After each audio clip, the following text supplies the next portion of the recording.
শুধু দেশে নয়, যুক্তরাষ্ট্র, কানাডা এবং সংযুক্ত আরব আমিরাতে সাবেক আইজিপি বেনজির আহমেদের সম্পদ রয়েছে এমন খবরে বিষয়টি অনুসন্ধান শুরু করেছে দুর্নীতি দমন কমিশন। দুপুরে হাইকোর্টে দুদকের আইনজীবী খুরশিদ আলম খান এসব কথা বলেন। তিনি জানান, বেনজিরকে নিয়ে সব অনুসন্ধান শেষ করেই মামলা করবে দুদক।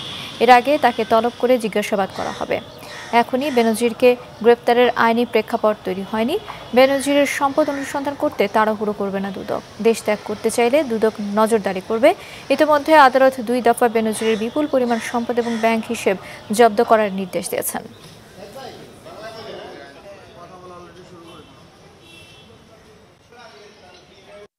এখন পর্যন্ত কোনো কনক্লুশন বলা যাবে না যতক্ষণ পর্যন্ত ওনার অনুসন্ধান শেষ না হয়, এক। আর দুই হলো, ওনার অন্য কোনো প্রপার্টি আছে কিনা বা কোথাও কোনো টাকা সরিয়ে নিয়েছেন কিনা সে ব্যাপারেও আপনার খুবই গুরুত্ব সহকারে আপনার এক্সামিন করা হচ্ছে প্রত্যেকটা ডাটাগুলো, এবং ওনাদেরকে ব্যক্তিগতভাবেও ওনাদেরকে চিঠি দিয়ে ডাকানো হয়েছে, ওনাদেরকেও জিজ্ঞাসাবাদ করা হবে।